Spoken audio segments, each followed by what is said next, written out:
Assalamualaikum warahmatullahi wabarakatuh. Waalaikumsalam warahmatullahi wabarakatuh. Salam bahagia Bapak Ibu guru hebat yang ada di SMA Suranenggala.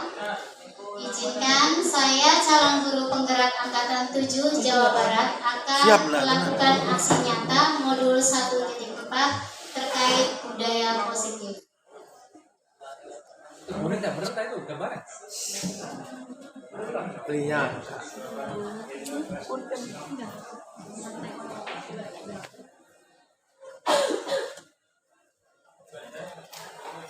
Ya, untuk modul budaya positif ini nanti materinya tentang disiplin positif dan nilai-nilai kebajikan universal, teori motivasi, hukuman, penghargaan, restitusi, keyakinan kelas, kebutuhan dasar manusia dunia berkualitas, 5 posisi kontrol dan segitiga restitusi. Oke, dilanjut. Ya, di sini disiplin positif Bapak Ibu. Budaya positif pastinya setiap satuan pendidikan itu memiliki budaya positif yang berbeda-beda sesuai dengan apa yang diyakini warga sekolahnya tersebut. Bagaimana terbentuknya budaya positif? Salah satunya dengan menerapkan disiplin positif. Yaitu yang pertama di sini untuk menerapkan disiplin positif, pastinya kita harus memiliki lingkungan yang positif dulu di sekolah maupun di kelas ya. Kalau di sekolah berarti semua warga sekolah, baik bagaimana guru bekerja sama dengan temannya, murid juga bekerja sama dengan sejawatnya yang ada di kelas. Kayak misalkan saling bekerja sama, saling bergotong royong, dan tidak ada saling menyalahkan. Nah, di sini disiplin positif ini merupakan bentuk kontrol diri agar dapat mencapai tujuan mulia. Tujuan mulianya itu apa? Tujuan mulia ini maksudnya nilai-nilai kebajikan. Nilai-nilai kebajikan yang ada pada diri siswa. Dengan lingkungannya sudah positif, kalau lingkungannya aman, nyaman, tidak ada tekanan, maka peserta didik ini akan mudah untuk belajar, akan mudah untuk memahami materi yang disampaikan oleh gurunya. Dengan lingkungan yang positif, maka terciptalah kebiasaan yang baik, kebiasaan-kebiasaan positif. Dengan melakukan kebiasaan-kebiasaan baik tersebut, maka akan tumbuh menjadi sebuah karakter pada diri peserta didik tersebut. Dengan adanya karakter itu, maka terbentuklah budaya positif yang ada di sekolah. Next. Nah, di sini ada beberapa kasus Bapak Ibu. Bapak Ibu sering melihat atau bahkan tiap hari mendengar bahkan menyelesaikan banyak sekali pelanggaran yang dilakukan oleh siswa, pelanggaran yang dilakukan oleh guru. Nah, di sini next Pak. Nanti ini dilanjut. Dengan adanya pelanggaran tadi, kita masuk ke dalam teori motivasi. Menurut Ki Hajar Dewantara bahwa disiplin yang kuat itu syaratnya mencapai kemerdekaan. Disiplin yang kuat yang bagaimana? Artinya dia memiliki motivasi yang ada pada dirinya sendiri, menghargai dirinya sendiri. Jadi dia disiplin itu tidak karena eksternal, misalkan karena ada hukuman, ada hadiah, maka saya belajar dengan tekun. Tidak seperti itu. Tetapi tertanam dari dirinya itu motivasi intrinsik. Motivasi dari dirinya sendiri untuk mencapai kemerdekaan. Artinya kemerdekaan itu apa? Bahwa peserta didik tidak hanya disuruh dipaksa, tetapi dia bisa mengatur dirinya sendiri, bisa melakukan, mengontrol dirinya sendiri tanpa adanya paksaan dari guru. Menurut Diane Gozan juga, kembali lagi Pak yang tadi. Ya, menurut Diane Gozan juga bahwa disiplin diri dapat membuat seseorang menggali potensi menuju kepada suatu tujuan, sesuatu yang dihargai dan bermakna. Menurut James Quinn Wilson dalam bukunya The Moral Sense, bahwa seseorang menunjukkan perilaku-perilaku tertentu itu karena latar belakang oleh 3 level Bapak Ibu. Jadi manusia itu melakukan sesuatu pasti ada motivasi. Nah, di sini ada 3 teorinya. Yang pertama, level 1 itu menghindari rasa sakit dan hukuman. Level 2, mendapatkan penghargaan, pengen mendapatkan penghormatan dari orang lain. Dan level 3 ini menghargai dirinya sendiri. Motivasi yang baik itu yang bagaimana? Yang ada pada dirinya sendiri, yaitu motivasi menghargai dirinya sendiri. Untuk level 1 dan 2 itu motivasi eksternal, Bapak Ibu. Lanjut, Pak. Di sini ada motivasi. Ini keterangan dari yang motivasi tadi ya, 3 level tadi. Ada motivasi karena hukuman dan hadiah. Ini level 1 dan 2. Kita sering menghukum anak, sering ngasih hadiah ke anak juga. Nah, kita balik lagi sebelum ke hukuman, hadiah, dan restitusi, kita kembali ke kebutuhan dasar manusia dulu. Lanjut, Pak, masuk ke kebutuhan dasar manusia dulu. Terus lanjut. Ya. Di sini 5 kebutuhan dasar manusia. Kenapa peserta didik itu melakukan pelanggaran, dihukum lagi, diulang lagi, dan seterusnya. Dan ini juga berlaku kepada setiap manusia. Kenapa masyarakat itu melakukan pelanggaran? Karena satu itu, yaitu mereka melakukan pelanggaran karena respon dari tidak terpenuhinya kebutuhan dasar manusia. Karena nggak terpenuhi, makanya mereka melakukan pelanggaran. Apa saja kebutuhan dasar manusianya? Di sini ada 5 kebutuhan dasar manusia menurut Dr. William Blazer. Yang pertama, bertahan hidup. Jadi manusia itu melakukan sesuatu, yaitu tadi bertahan hidup. Kayak contohnya makan, minum, ya, papan, sandang, pangan, dan misalkan kalau yang bersuami istri hubungan biologis. Ini maksudnya itu bertahan hidup, ya Bapak Ibu. Jadi ini kebutuhan dasar bertahan hidup. Jadi mereka, Bu Alifah pengen makan karena dia ingin memenuhi kebutuhan hidupnya, yaitu biar tidak kelaparan. Nah, seperti itu. Kemudian ada kasih sayang dan rasa diterima. Pastinya sebagai manusia kita hidup bermasyarakat, pengen diterima oleh lingkungan, pengen diterima oleh teman sebayanya. Nah, itu dia membutuhkan kasih sayang dan rasa diterima. Kemudian ada penguasaan, ada kebebasan. Manusia itu pengennya bebas. Ada yang pengen bebas, ada yang pengen penguasaan. Kalau pada diri dia itu orangnya perfeksionis, sistematik, di situ dia ingin menjadi orang yang di komunitasnya. Nah, berarti dia sedang memenuhi kebutuhan dasar penguasaan. Kemudian ada kesenangan, kayak peserta didik kita di sini ingin melakukan kesenangan, maka dia sering melakukan pelanggaran. Dengan kita memahami kebutuhan dasar manusia ini, maka kita akan bisa mencari solusi bagaimana kita menghadapi siswa-siswi yang melakukan pelanggaran. Jadi nggak harus melakukan hukuman, ya. Kita tanya dulu, kembali lagi ke kasus Bapak Oli. Yang pertama, di sini ada 3 kasus sebelumnya, ya. Kita akan menganalisis Bapak Ibu, ada 3 kasus di sini, kasus pelanggaran. Yang pertama, anak TK mencoret-coret tembok, lalu oleh gurunya tidak boleh mengikuti sesi bermain. Yang kedua, ada murid SMP yang datang terlambat ke sekolah. Dia tahu aturannya bahwa jika terlambat sekolah dia harus tinggal di perpustakaan. Yang ketiga, kasus ketiga ini murid merobek kertas temannya.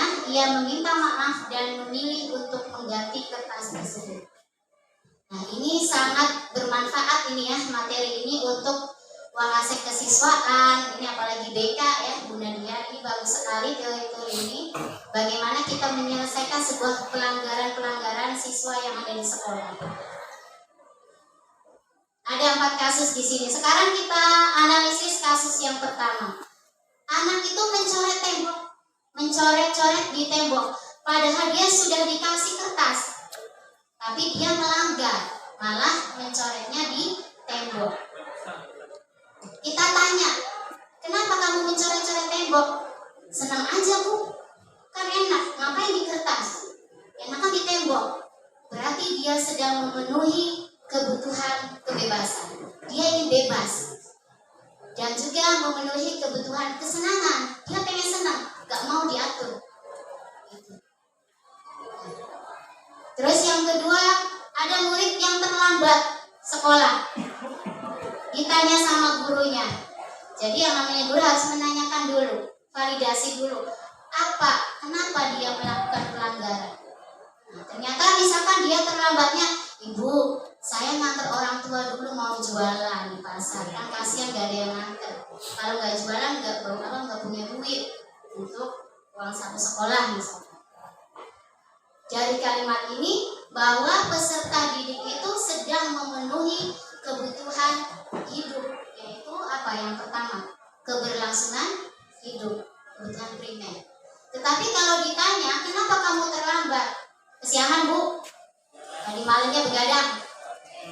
Berarti dia sedang memenuhi apa? Kebutuhan apa menurut Bapak Ibu? Kesenangan, kebebasan. Kebutuhan, kesenangan, kebebasan, masuk semuanya di situ ya. Ya.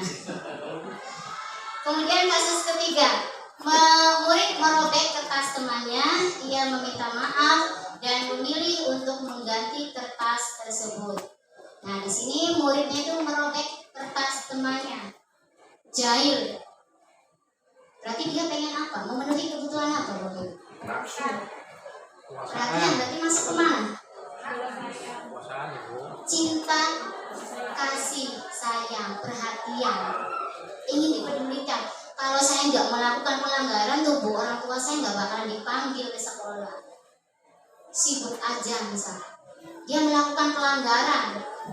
Nah akhirnya orang tuanya datang, dia senang. Ternyata orang tua saya akhirnya datang juga. Bisa seperti itu ya.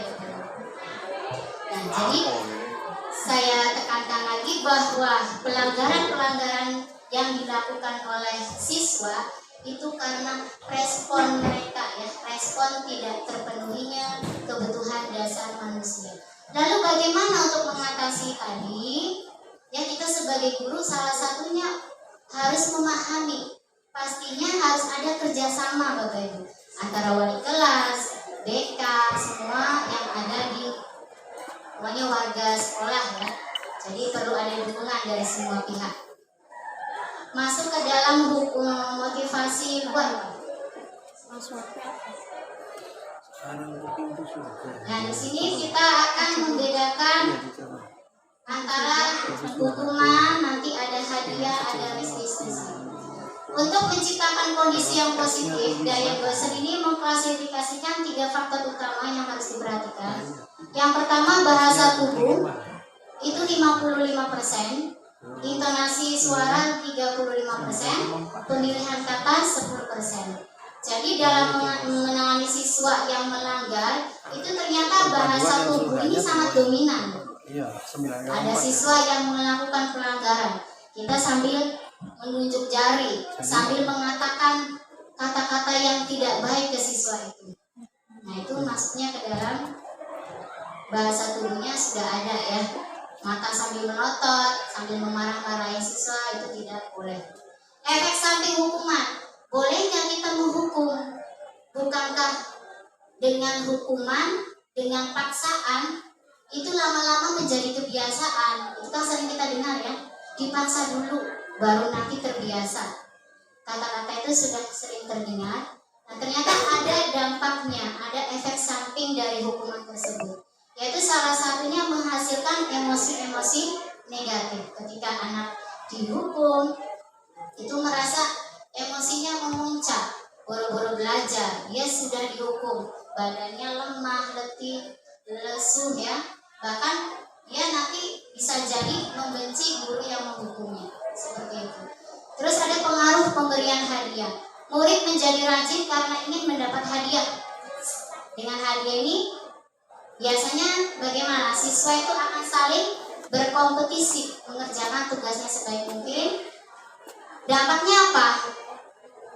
Ketika mereka melakukan tidak sesuai dengan hasilnya, mereka akan kecewa. Mereka akan kecewa, akan marah, akan kesal, merasa pekerjaannya itu tidak dihargai. Lanjut. Selanjutnya, motivasi menghargai dirinya sendiri. Menurut James Wilson dalam bukunya The Moral Sense, bahwa motivasi internal adalah dorongan kuat yang muncul dari dalam diri untuk mencapai tujuan yang kita inginkan. Lanjut. Nah, tadi hukuman tidak boleh, misalkan hadiah juga nggak boleh. Jadi apa yang boleh itu bagaimana? Nah, di sini bagaimana cara memunculkan motivasi internal murid? Kita bisa melakukan pertanyaan-pertanyaan pemantik ya untuk menumbuhkan. Jadi yang namanya motivasi eksternal itu tidak baik. Bagusnya itu motivasi internal, yaitu pada diri peserta didik itu sendiri. Bisa kita dengan melakukan penyebaran kuesioner ya Bapak Ibu, dengan membuat sebuah pertanyaan-pertanyaan pemantik yang salah satunya misalkan kita menanyakan apa nilai yang diyakini dalam keluargamu, nilai baik apa yang kamu percayai, dan seterusnya. Ini bisa sebagai indikator Bapak Ibu dalam memunculkan motivasi internal murid. Selanjutnya, cara memotivasi murid tanpa hukuman dan hadiah. Jadi di sini kita perlu membedakan Bapak Ibu antara hadiah atau penghargaan dengan sebuah apresiasi. Kalau hadiah biasanya iming-imingnya dari awal ya. Kalau apresiasi itu di akhir pembelajaran. Jadi harus bagaimana? Ya, kita setidaknya mengapresiasi hasil belajar peserta didik itu di akhir pembelajaran. Jadi mereka yang memotivasi dirinya memang dari dalam dirinya mau belajar, itu tidak terpengaruh oleh adanya hadiah, tidak terpengaruh adanya hukuman dan sebagainya. Karena mereka meyakini nilai-nilai kebajikan mereka yang ditanamkan dari kecil. Kemudian apresiasi tadi sudah dijelaskan, apresiasi dilakukan di akhir atau di ujung pembelajaran. Mengidentifikasi motivasi perilaku murid. Tuh, jadi sebagai wali kelas, sebagai guru mapel juga kita perlu mengidentifikasi motivasi perilaku murid mereka seperti apa. Apakah motivasi mereka belajar itu karena hadiah atau memang dari dirinya sendiri. Pergunakan pujian dan hadiah itu secara bijak, jadi tidak berlebihan. Hindari menjanjikan dan mengiming-imingi. Apresiasilah secukupnya capaian mereka. Kita perlu memahami motivasi internal yang dimiliki mereka. Tumbuhkan dan pupuk motivasi internalnya. Selanjutnya, nah di sini ada segitiga restitusi.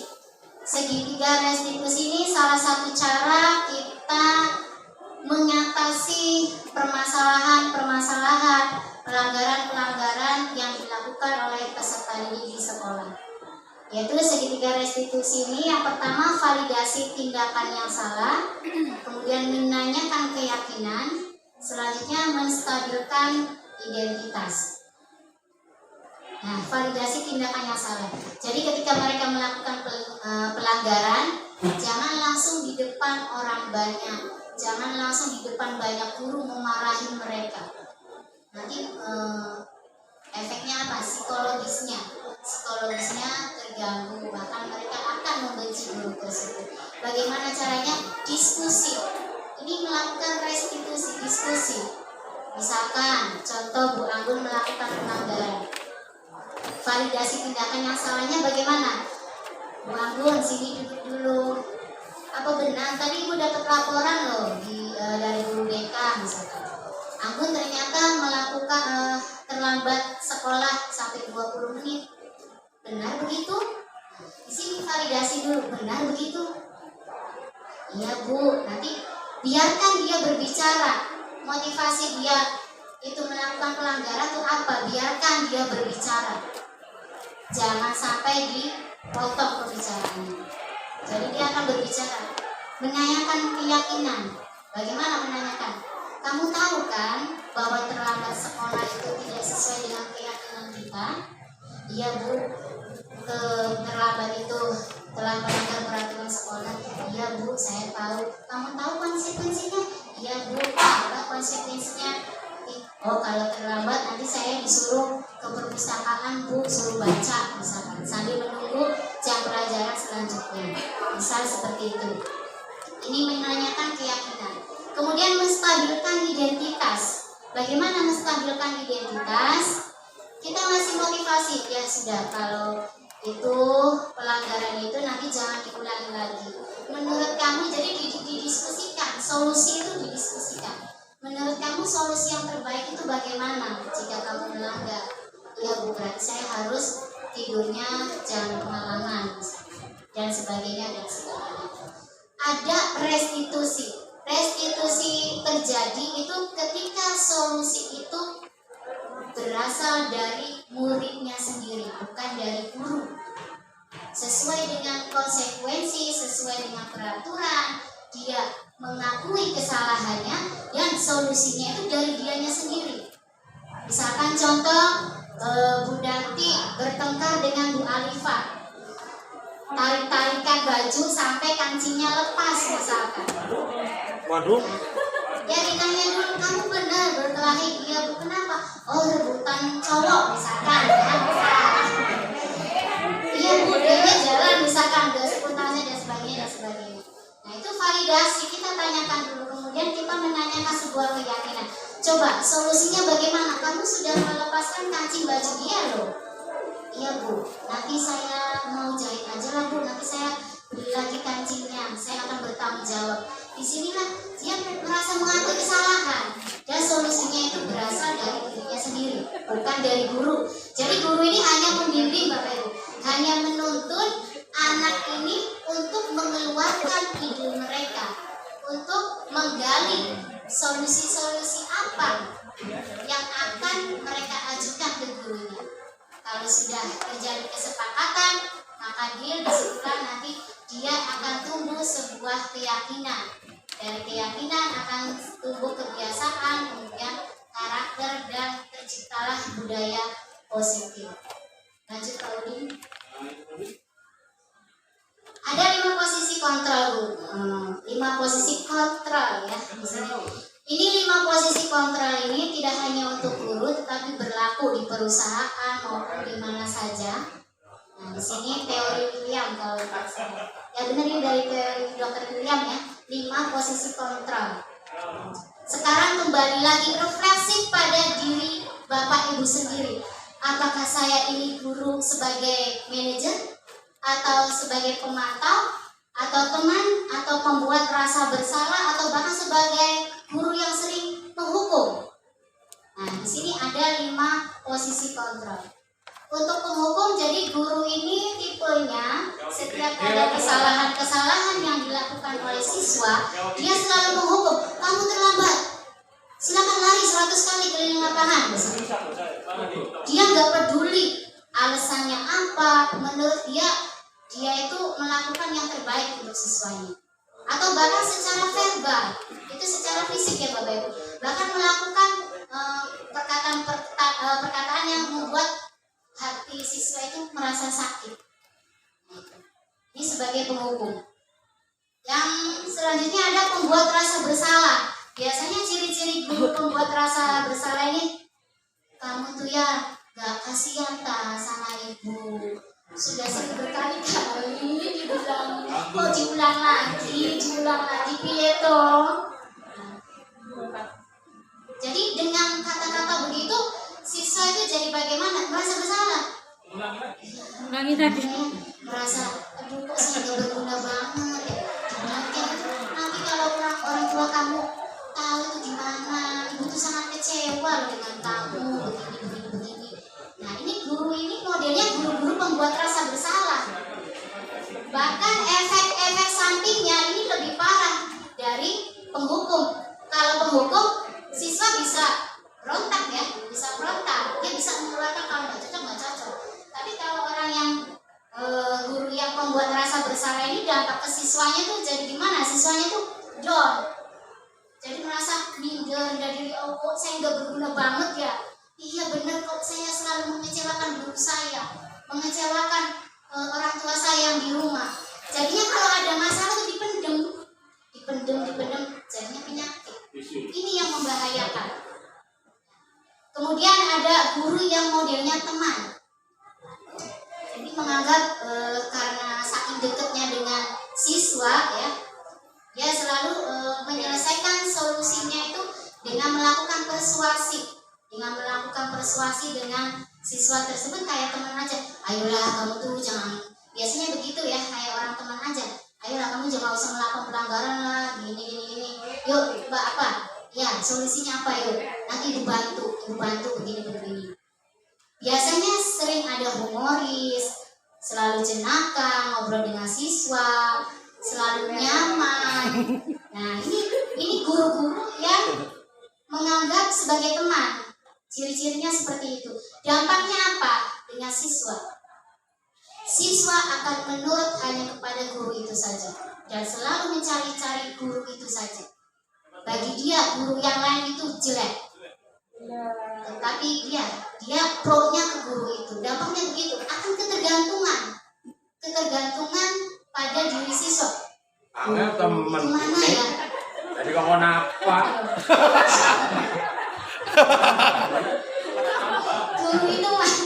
Guru itu mana ya? Oh nggak ada, balik lagi lah. Karena guru yang merasa seperti teman itu tidak ada. Misalkan ya seperti itu.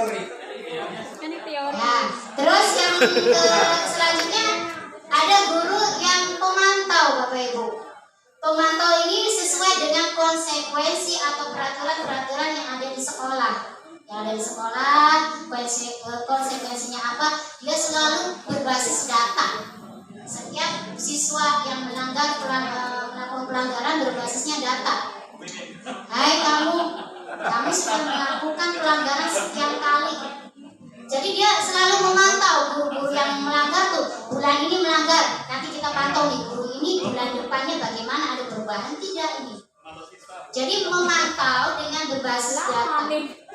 Nah, yang terakhir ya, yaitu sebagai manajer. Nah, inilah yang dibutuhkan oleh peserta didik. Jadi memanage, artinya bukan berarti guru ini mengatur, tetapi mendampingi peserta didik, menuntun peserta didik bagaimana dia mengatur dirinya sendiri, mengkontrol dirinya sendiri. Ada pada guru manajer, yaitu dengan melakukan tadi segitiga restitusi tadi ya. Jadi siswa itu selalu diajak diskusi, masalahnya apa, kamu motivasi itu kenapa, solusinya bagaimana. Nah, guru tinggal menguatkan, memanage. Jadi seolah-olah kalau manajer ini ada wibawa ya, pada diri seorang guru ini ada wibawa, dia bisa memanage siswanya sedemikian rupa. Ya silakan mangga Bapak Ibu refleksi diri. Oh saya tipe orang yang ini, oh saya tipe orang yang seperti ini. Lanjut, ada perbedaan antara hukuman dan konsekuensi Bapak Ibu.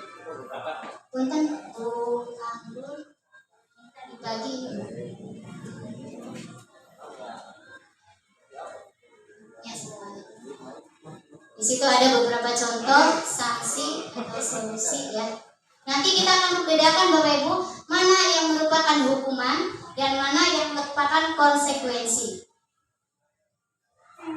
Hukuman yaitu posisi gurunya bagaimana? Posisi guru ini sebagai penghukum dan pembuat merasa bersalah. Kalau konsekuensi sebagai pemantau. Selanjutnya penentuan sanksi. Biasanya hukuman ini ditentukan sepihak oleh guru, dadakan. Peserta didik melakukan pelanggaran. Kemudian dia dadak. Udah kamu cuci WC, misalkan membersihkan WC saja hukumannya.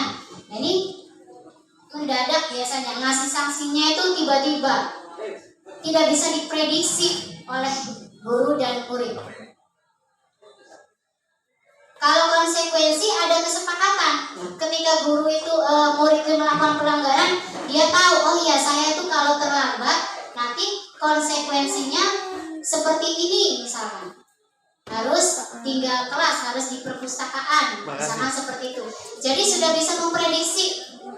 bisa memprediksi hukuman apa yang akan diperolehnya. Dan yang terpenting Bapak Ibu, hukuman itu tidak ada korelasi logis antara kesalahan dan bentuk sanksi. Bentuk sanksi nggak ada korelasinya. Misalkan terlambat, kamu terlambat, sekarang kamu silakan lari misalkan keliling lapangan 100 kali. Pelanggarannya terlambat, sanksinya suruh lari. Ada hubungannya tidak Bapak Ibu? Ada korelasinya tidak? Tidak ada, maka itulah yang disebut sebagai hukuman. Selanjutnya kalau konsekuensi ada korelasi. Ada korelasi yang logis, ada kesepakatan. Jadi sudah ada di dalam peraturan-peraturan yang ada di sekolah.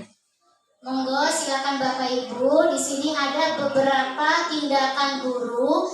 Tinggal Ibu kategorikan apakah itu sebuah hukuman atau sebuah konsekuensi. Ini kita patokannya di sini. Kalau sudah selesai, silakan nanti bertukar dengan teman sebangkunya Bapak Ibu. 5 menit cukup ya Pak, Bu? 5 menit. Ya silakan dicoba dibaca, dipahami. Ingat bahwa hukuman itu tidak ada korelasi. Kalau konsekuensi itu ada korelasi yang logis antara pelanggarannya dengan sanksi yang dilakukan.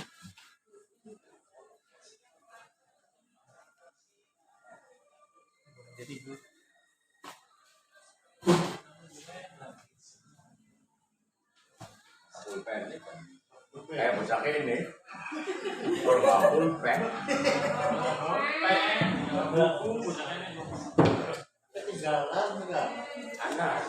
Bisa pakai inisial aja, misalkan hukumannya H, konsekuensinya K.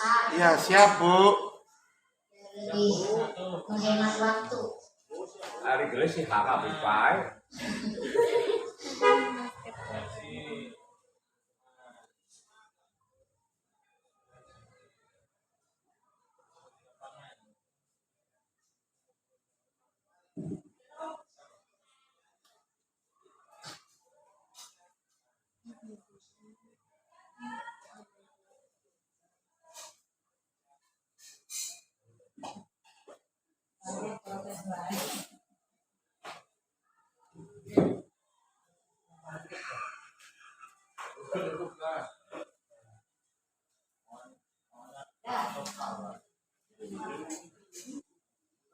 Ya, orang gini sih loh. Sudah? Ya, sudah. Silakan ditukar dengan temannya. Oh, belum. Bu Haji luar biasa, sudah selesai nih Bu Haji. Bocah ini BSP ini setengah Oh jam. iya.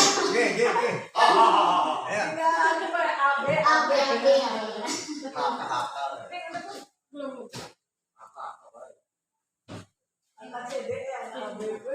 Ada diskusi nggak ini?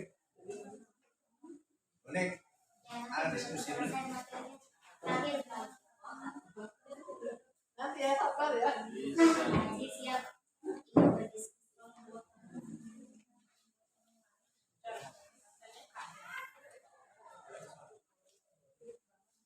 Mantap. Sudah Bu. Belum. Silakan. Belum. Silakan itu kena. Sudah Bu. Bukan tuh. Bu Mimin sudah? Saya tukeran sama Ibu Min Bu. Hai. Aku di sini. Belum. Dua lagi. Pak karyawan masih di kantin Bu, belum datang. Mau dibolos ke Kayak WC. Bill Gates. Pak Haji, jadi gimana materi tadi Pak Haji ada pembicaraan? Sudah, ayo Bapak dong. Sudah, silakan. Sudah Bu. Itu kan. Ya, disinilah diskusi kita ya bareng-bareng. Ini lokasi kesesuaian ini. Saya ingin menunggu jawaban beliau. Nah, silakan ditukar Bapak. Sob, mangga dipegang. Kita diskusikan bareng-bareng. Yang pertama ya. izin dulu belakang. Mana dia pintar bapaknya. Saya sama Ibu Min, Bu, udah dikasih. Dikasih nama kan Ibu Guru? Lagi aku sama siapa tuh? Ya silakan yang mau nomor 1 mangga kita ambil 1 orang saja sampel. Ya. Siapa? Bunda Mimin? Sudah, Bu. Sudah? Sudah Silakan ditukar. Bu. Diputar ke Bu Mimin, Bunda. Sama saya, Ibu Mimin. Boleh. Siapa dulu? Terus dijawab. Masak di ini. Iya, saya. Saya masak apa? Ibu Min aja. Ibu. Ya 2 aja, 2 poin, 2 poin. Iya. 2 poin, 2 poin. Kamu baca. Tapi bukan punya saya ini. Oke, tindakan guru mencatat 100 kali. Ada kalimatnya. Nih, mencatat 100 kali di dalam buku kalimat saya tidak akan terlambat lagi sampai 100 kali ya. Saya tidak akan terlambat lagi, saya tidak akan terlambat lagi terus sampai 100 kali. Dikarenakan dia terlambat datang ke sekolah. Menurut saya ini hukuman. Yang kedua, lari mengelilingi lapangan basket 2 kali karena terlambat hadir di sekolah. Menurut saya ini hukuman. Apa lu? Berikutnya 34. Berikutnya ya. Kemudian berikutnya membersihkan coretan yang dibuatnya di meja tulis karena sudah mencoret yang harus menghapus berarti ini konsekuensi, ada kaitannya, ada korelasinya. Kemudian yang kedua, murid diminta untuk push up 15 kali karena tidak menggunakan masker ke sekolah. Ini tidak ada hubungannya, jadi hukuman. Baik, mangga selanjutnya. Terima kasih Pak Farul Mangga, Pak Sukarta. Terima kasih Ibu Aning yang tampil beda di gambarnya ya.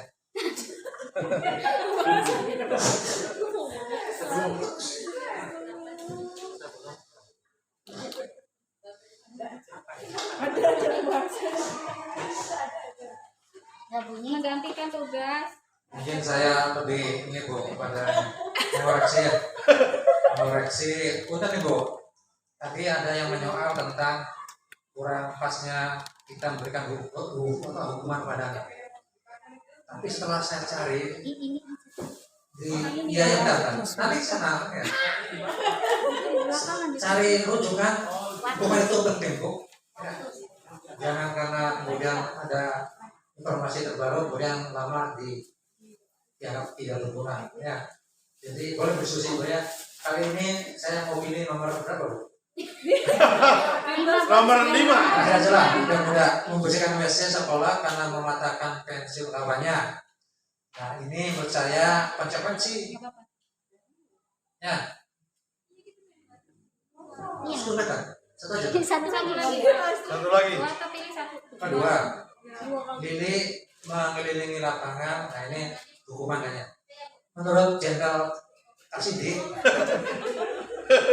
hukuman itu adalah melanggar aturan. Nomor bawah ini paling bawah ini bukan melanggar aturan, tapi karena kelalaian jadi artinya bukan hukuman tapi konsekuensi. Ya, akibat yang kita harus terima karena kita bukan sesuatu yang sudah dimaklumi sebelumnya. Terima kasih Bapak Sukarta. Ya, kita bahas bareng-bareng ya Bapak Ibu. Mencatat 100 kali di dalam buku kalimat, saya tidak akan terlambat lagi karena terlambat ke sekolah. Itu hukuman. Sepakat Bapak Ibu? Lari mengelilingi lapangan basket 2 kali karena terlambat hadir di sekolah. Hukuman. Membersihkan coretan yang dibuatnya di meja tulis. Konsekuensi. Murid diminta untuk push up 15 kali karena tidak menggunakan masker ke sekolah. Menggantikan kertas tugas teman yang telah dicoret-coret. Berjemur di lapangan basket pukul 12.00 siang karena mengobrol dengan teman. Murid diminta bertelanjang kaki sepanjang hari karena tidak menggunakan sepatu warna hitam sesuai peraturan sekolah. Hukuman Bapak Ibu? Konsekuensi, karena di sini kata kuncinya sesuai peraturan sekolah. Jadi sudah disepakati. Sepanjang hari. Tapi kan nggak harus sepanjang hari. Iya. Ya. Ya, gimana konsekuensi atau hukuman? Hukuman terlalu ya. Disinilah diskusi kita ya Bapak Ibu. Ada yang dianggapnya hukuman, ada yang konsekuensi. Jadi ini bisa hukuman, bisa konsekuensi. Dia hukuman karena di sini ada kata-kata sepanjang hari ya. Nah, ya. Konsekuensi karena memang sudah ada kesepakatan, sudah ada peraturan di sekolah. Ya tapi tidak bertelanjang kaki sepanjang hari. Ya, berarti sepanjang harinya didelete ya Bapak Ibu, maka itu akan dijadikan sebuah konsekuensi. Baik. Selanjutnya berdiri di depan kelas sambil mengangkat kaki satu karena tidak bisa menjawab pertanyaan. Membersihkan tumpahan air di meja tulis karena tersenggol pada saat belajar. Kehilangan 10 menit jam istirahat untuk mengerjakan tugas karena terlambat datang dan tertinggal. Konsekuensi, duduk di bangku di pinggir lapangan pada jam istirahat, tidak diizinkan bermain oleh guru piket karena mencederai teman saat bermain. Konsekuensi Bu. Konsekuensi. Konsekuensi atau hukuman? Konsekuensi atau hukuman? Konsekuensi Bu. Konsekuensi. Kan mencederai Karena teman mencederai, saat Bu. bermain. Jadi tidak diizinkan bermain dulu. Ya, Jadi tidak luar perlu. biasa ya. Ini banyak sekali perdebatannya. Konsekuensi Bu. Konsekuensi. Berarti apa ini? Duduk di bangku di pinggir lapangan pada jam istirahat. Tidak diizinkan bermain oleh guru piket karena mencederai teman saat bermain di lapangan. Hukuman ya. Terlambat hadir di pembelajaran daring 15 menit dan diminta untuk tinggal 15 menit sesudah kelas selesai untuk membahas ketertinggalan. Konsekuensi, lari mengelilingi lapangan, basket 2 kali karena terlambat 10 menit untuk pelajaran PJLK. Konsekuensi. Konsekuensi, ada yang hukuman? Iya. Yang mengatakan konsekuensi karena di sini ada PJOK. saya Ya, betul Bapak Ibu. Ya, menyatakan hukuman karena larinya yang mengelilingi basket 2 kali. Berarti kalau ketika pelajarannya penjas berarti apa? Konsekuensi ya. Ada korelasi dan larinya juga cuma 2 ya. 2 kali lari. Saya pernah pelajaran PPKN. Gurunya Pak Fakih. Sampai nilainya kecil ya Bun. Tapi nggak naik kelas. Yang terakhir membersihkan WC sekolah karena mematahkan pensil hukuman. Setidaknya Bapak Ibu sudah memahami antara hukuman dengan konsekuensi. Selanjutnya Bapak kita kejar waktu. Saya salah 3, Bre. Salah 3 Bu. Ajaknya sudah berapa? Selanjutnya ada keyakinan kelas ya Bapak Ibu. Ada keyakinan kelas. Keyakinan di sini nilai-nilai kebajikan universal yang disepakati secara tersirat dan tersurat lepas dari latar belakang suku, negara, bahasa atau agama. Keyakinan kelas itu berbeda dengan peraturan kelas ya Bapak Ibu. Berbeda dengan kesepakatan kelas, berbeda dengan peraturan kelas. Menurut Diane Gosen, bahwa seseorang akan lebih bergerak dan bersemangat menjalankan keyakinannya daripada mengikuti serangkaian peraturan, begitu pula dengan murid-murid kita. Next. Nah, di sini kita ingin membedakan apakah itu keyakinan kelas atau peraturan kelas. Kalau peraturan kelas di sini bahwa suatu kelas bisa memiliki lebih dari 1 peraturan yang berkaitan dengan kebersihan. Kita ambil contoh peraturan di kelasnya itu tidak boleh membuang sampah sembarangan, misalkan.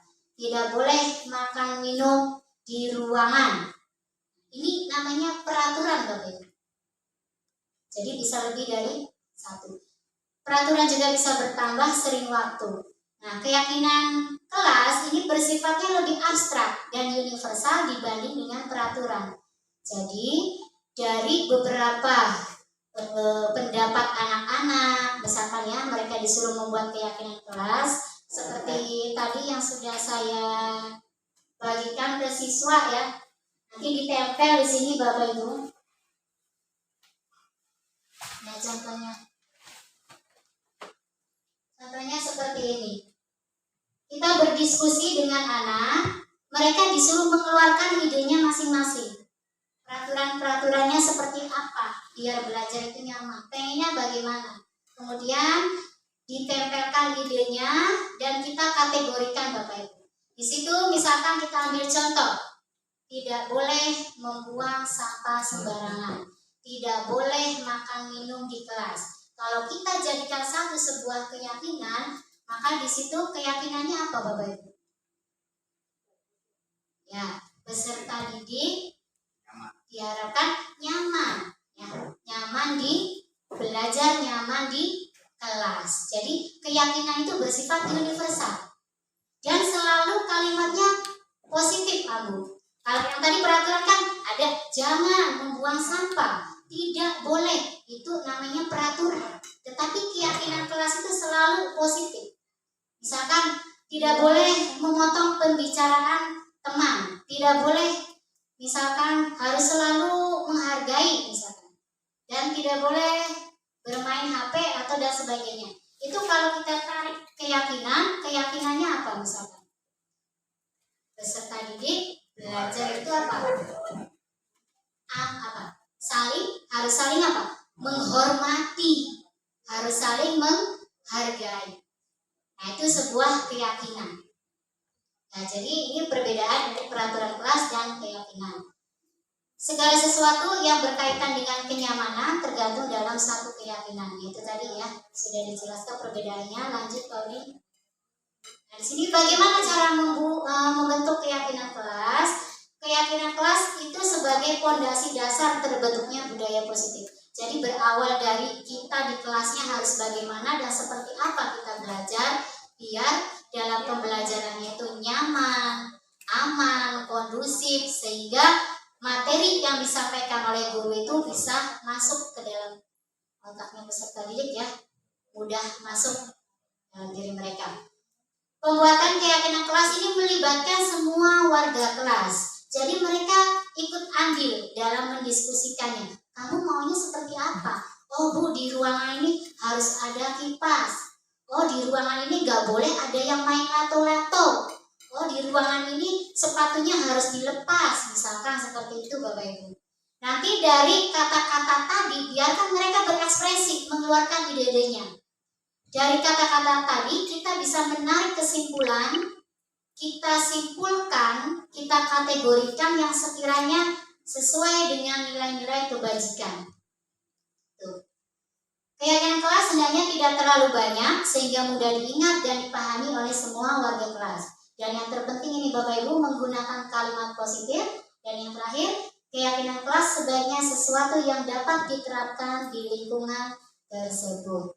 Jadi nilai-nilai kebajikan di bangsa Indonesia ya atau dunia pendidikan kita ini yaitu pada profil pelajar Pancasila yang 6 dimensi tadi. Ada beriman, bertakwa, berakhlakul karimah, gotong royong, mandiri, itu ada 6. Nah lanjut Pak.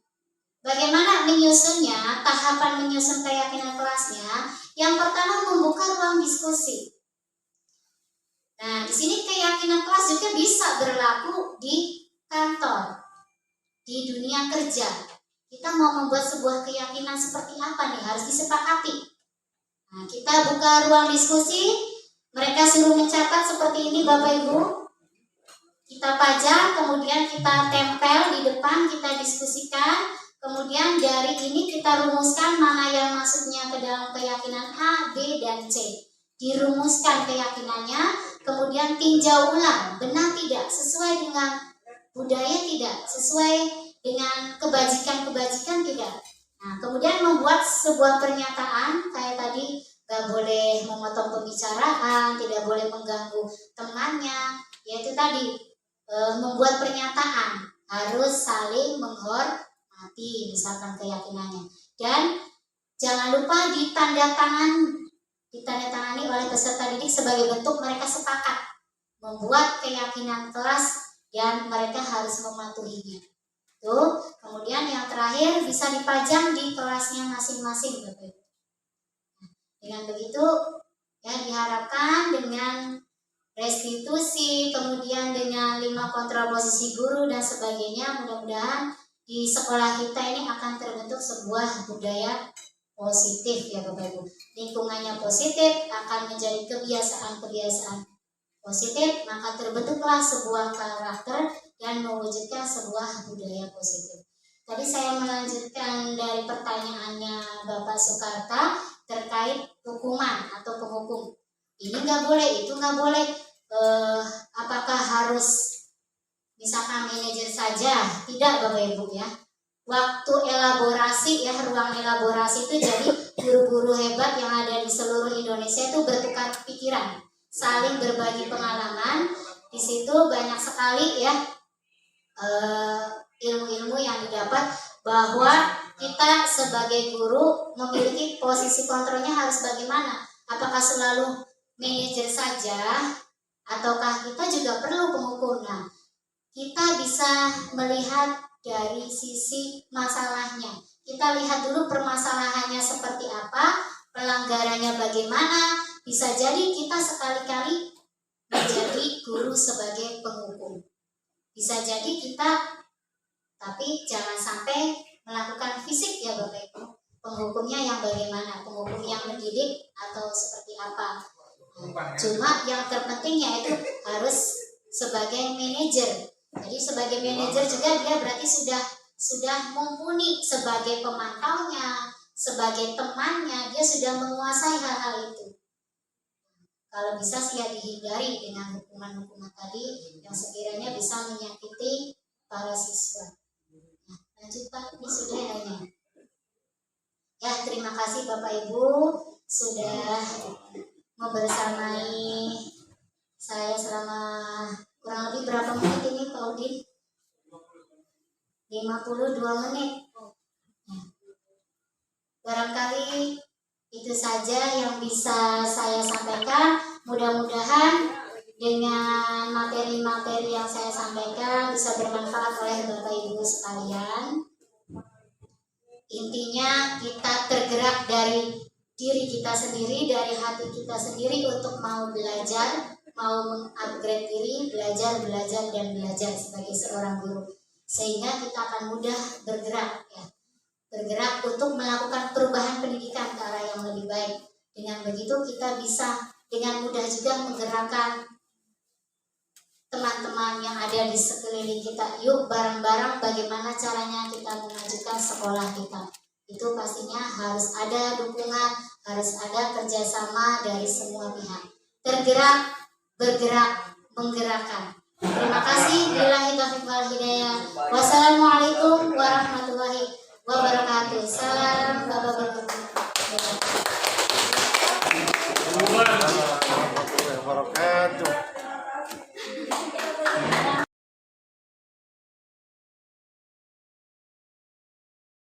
Assalamualaikum warahmatullahi wabarakatuh.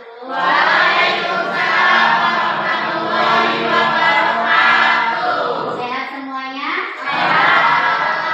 Alhamdulillahirrahmanirrahim. Sehat semuanya. Baik anak-anak. Hari ini Ibu akan membahas tentang budaya positif ya. Hari ini Ibu tidak akan belajar tentang matematika, tetapi lebih fokus ke budaya positif. Budaya positif yang ada di sekolah kita. Coba menurut kalian budaya positif itu apa? Budaya positif. Budaya itu apa? Budaya itu apa? Ciri khas daerah. Apa lagi budaya itu? Kebiasaan. Apa lagi? Nilai-nilai ya. Nilai-nilai yang positif, nilai-nilai kebajikan yang positif. Untuk mewujudkan budaya positif di sekolah, khususnya di SMA Negeri 1 Suranenggala, maka bagaimana tahapannya? Tentu kita harus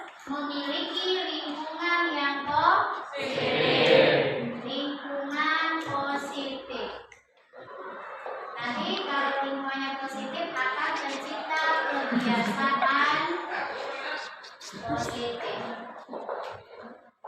Kalau sudah ada kebiasaan positif, nanti akan tumbuh karakter. Nanti baru terwujudlah budaya positif.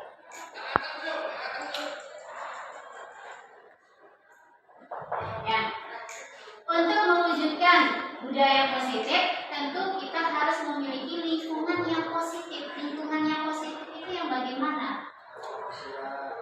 Jaga kebersihan, apalagi lingkungan positif itu bagaimana? Artinya lingkungannya itu harus, kalau menjaga kebersihan berarti masuk kemana? Kenyamanan ya. Artinya kita belajar itu harus mempunyai lingkungan yang nyaman, aman. Artinya kalian belajar tidak ada tekanan, ruangan bersih, tidak ada tekanan, tidak ada ancaman. Maka belajarnya bagaimana? Nyaman, ya. Akan mudah terserap materi-materi yang disampaikan oleh guru kita. Kalau lingkungannya positif, sudah tercipta kenyamanan, tercipta keamanan, maka akan tercipta sebuah kebiasaan. Kebiasaan-kebiasaannya seperti apa?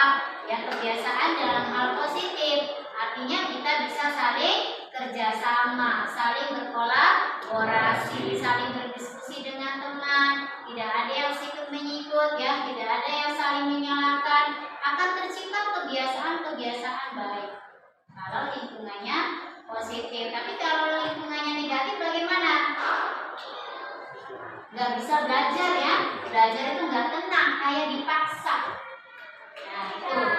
Kalau lingkungannya positif, maka akan tercipta kebiasaan positif. Dengan adanya kebiasaan-kebiasaan yang dilakukan oleh siswa, maka akan tumbuh sebuah karakter. Menjadi karakter pada diri siswa, ya, bukan tidak ada, artinya belajar itu nggak ada paksaan, sudah dari diri sendiri, menghargai diri sendiri. Oh iya, saya belajar karena untuk kebutuhan kita sendiri. Nanti kalau tumbuh sebuah karakter, maka akan terwujud sebuah budaya positif yang sudah tertanam di para siswa-siswi SMA Suranegara. Kalau sudah tertanam karakternya, maka tumbuh budaya positifnya. Nanti bagaimana? Ya, suasananya akan tenang di sekolah, tidak ada keributan. Budaya-budayanya sudah tertanam. Ya, tinggal melakukan program-program bagaimana budaya positif ini bisa dilestarikan, bisa dijaga. Biar tidak ada budaya-budaya negatif yang masuk ke kita. Jadi kita jaga. Nah, sekarang bagaimana untuk mewujudkan budaya positif? Langkahnya bagaimana? Berawal dari apa? Nah, berawal dari bagaimana kita membuat sebuah keyakinan kelas. Nah, sebuah keyakinan kelas ini berawal dari apa? Dari kesepakatan kelas. Kesepakatan itu apa artinya? Kesepakatan yang dibuat oleh guru dengan siswa. Nanti silakan kalian keluarkan ide kalian masing-masing di kertas ini ya. Keluarkan ide kalian. Mau kalian seperti apa sih? Artinya peraturan-peraturan yang ada di kelas ini pengennya seperti apa? Oh ibu, pengennya kalau di kelas itu tidak boleh ada yang bermain HP, tidak boleh ada yang bermain lato-lato, atau tidak boleh membuang sampah sembarangan, harus saling menghargai, tidak boleh ketika KBM dimulai ada yang saling berbicara atau gaduh di kelas. Silakan kalian keluarkan ide-ide kalian di sini. Jangan nyontek ya, sesuai hati nurani kalian pengennya seperti apa peraturan kelas yang kalian inginkan. Nanti dari peraturan-peraturan tadi kalian tempel di depan di sini hasil kalian. Kita akan diskusikan kesepakatan peraturannya yang mana nih. Nanti dari kesepakatan kelas tadi kita akan membentuk sebuah keyakinan kelas. Siap? Nah, silakan di sini ditulis. Keluarkan ide kalian maunya seperti apa.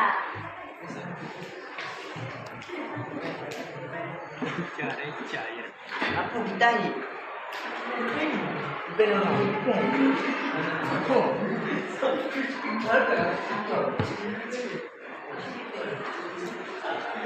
Silakan ditulis singkat, padat, jelas.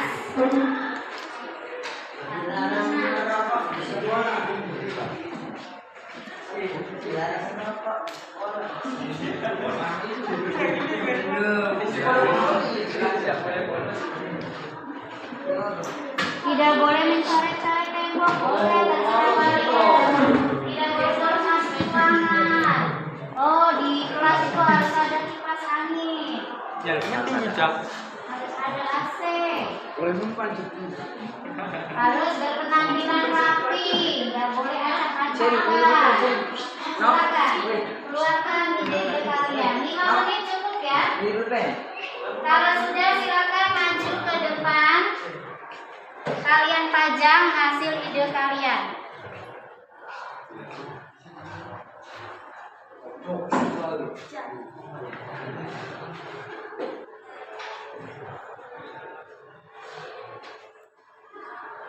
Silakan kalau yang sudah. Tidak, Jelsa. Silakan tempel di depan Jelsa. Lanjut yang lain.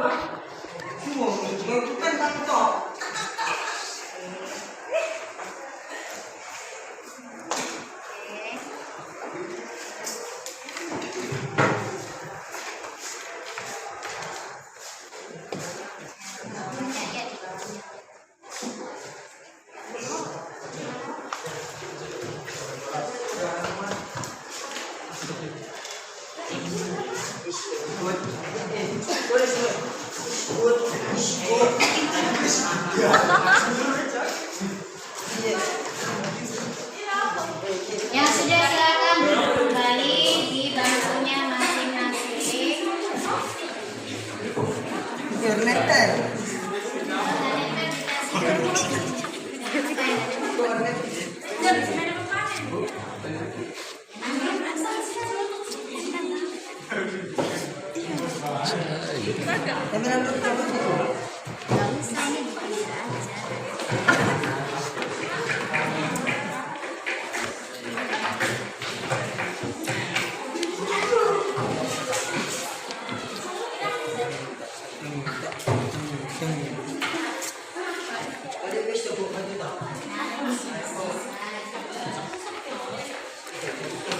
Sudah semuanya ya? Oke, kita diskusikan hasil ide-ide kalian ya. Kalian maunya seperti apa ini? Kita diskusikan. Tidak diskriminatif. Dalam hal apa ini? Boleh? Setuju tidak diskriminatif? Setuju. Artinya kita berteman itu tidak boleh pilih kasih ya. Semuanya itu sama. Tidak diskriminatif. Kita tulis tidak diskriminatif. Nanti kita kelompokkan satu-satu. Tidak boleh bolos, tidak ribut saat kegiatan belajar. Harus ada AC, harus bersih. Ini harus bersih, harus ada AC. Harus bersih, ada AC.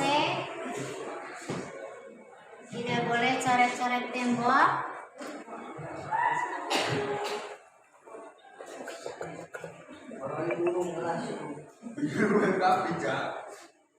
Dilarang mencoret ya, tidak boleh ada cowok yang mulutnya lemes karena berisik, berarti tidak boleh berisik ya. Tidak boleh berisik. Tidak boleh bolos, tidak ribut, sama aja ya. Ya, masuk kelas tepat waktu, tidak mencoret. Tidak bolos, tepat waktu.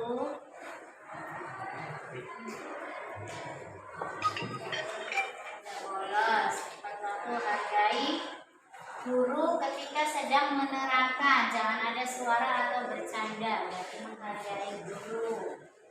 Menghargai guru. Tidak boleh mencoret, tidak boleh bolos, tidak boleh teriak atau berisik, jangan terlambat. Jangan terlambat dengan tepat waktu sama enggak? Sama. buang sampah es harus air es batunya isinya, sisa isinya dibuang gitu ya. Jangan di tempat sampah, berarti masuk ke sini kebersihan.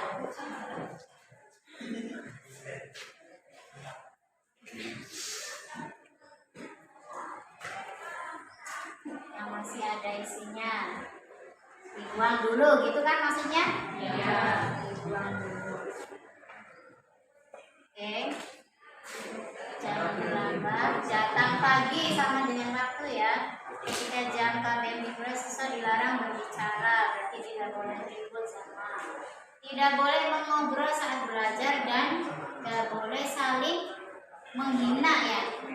Tidak boleh saling menghina. Saling menghina. Ya, sudah? Dari ide kalian tadi kita sepakati ya. Yang pertama dulu, tidak boleh diskriminasi. Setuju? Setuju. Kelasnya harus bersih, ada AC, tidak boleh coret-coret tembok, tidak boleh buang sampah, es yang masih ada isinya ya, isinya dikeluarkan dulu baru dibuang pada tempatnya. Setuju? Setuju. Tidak boleh berisik ya, di sini tidak boleh ribut, nggak boleh berbicara ketika guru menjelaskan sebuah materi. Setuju? Setuju. Tidak boleh bolos. Tidak boleh bolos, harus tepat waktu, nggak boleh terlambat. Setuju? Setuju. Menghargai guru, tidak boleh saling menghina. Setuju? Setuju.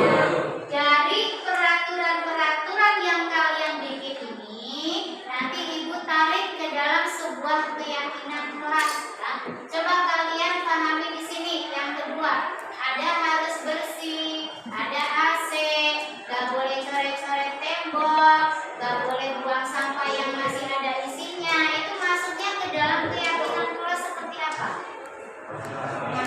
Nyaman ya. Berarti kita tarik di sini keyakinan kelasnya.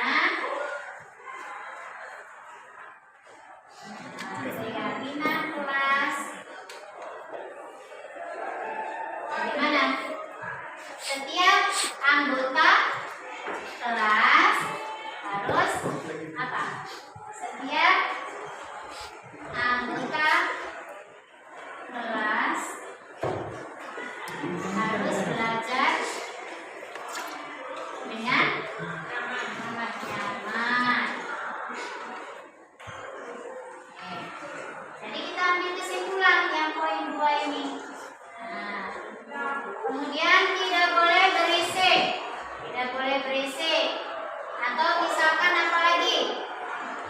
Tidak boleh berisik, tidak boleh berisik. Ada nggak di sini? Sama ya, berisik juga kenyamanan ya maksudnya ya. Jadi masuk sini dari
Dari peraturan-peraturan kelas yang kalian bikin tadi, maka kita sudah sepakat membuat sebuah keyakinan kelas. Kita simpulkan bahwa keyakinan kelas di kelas 11 IPA 1 ini yang pertama, setiap anggota kelas ini hendaknya belajar dengan nyaman ya.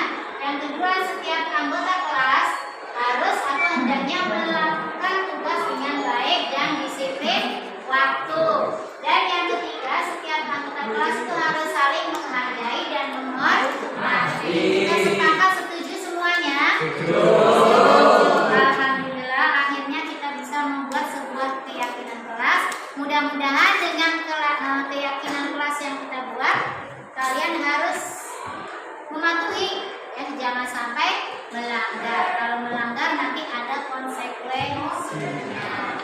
Di sini keyakinan kelas sudah terbentuk, berarti kalian wajib menandatangani ya. Wajib menandatangani hasil tadi ya.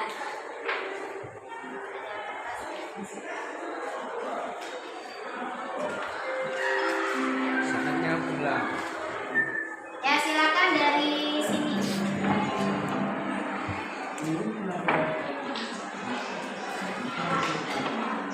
Dari baris sini. Siapa namanya?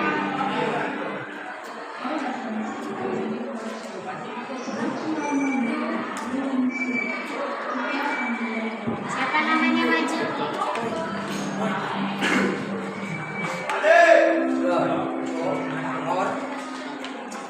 Nama tanda tangan.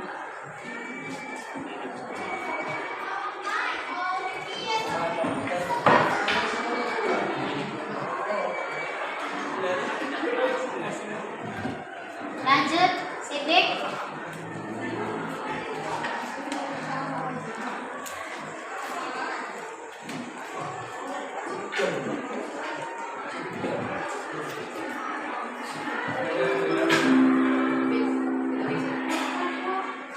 Ya, lanjut.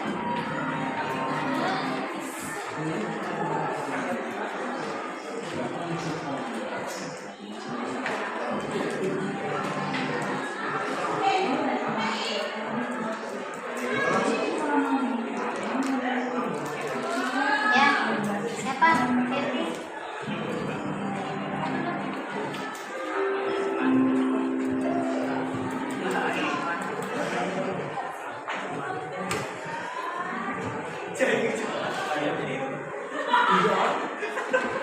Yang perempuannya siapa?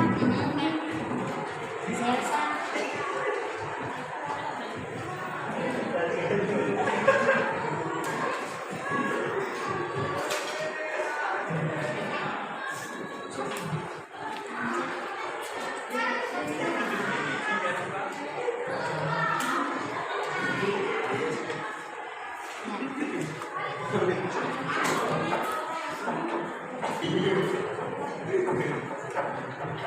Ya, lanjut.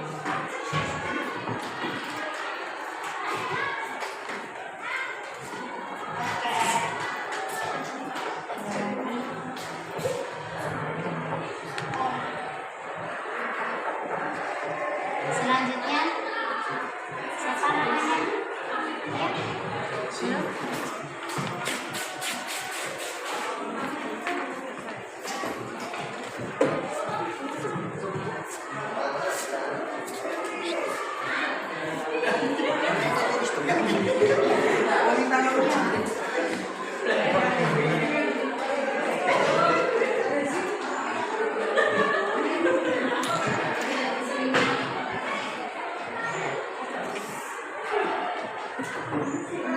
Ya, terima kasih. Hari ini kita sudah membuat sebuah keyakinan kelas. Mudah-mudahan dengan keyakinan kelas ini kita bisa mewujudkan sebuah budaya positif. Tentunya berawal dari kelas kita. Kelas kita sudah melakukan budaya positif, maka kelas-kelas yang lain dan sekolah kita juga akan mewujudkan budaya positif juga. Itu saja yang bisa Ibu sampaikan. Wassalamualaikum warahmatullahi wabarakatuh. Waalaikumsalam warahmatullahi wabarakatuh.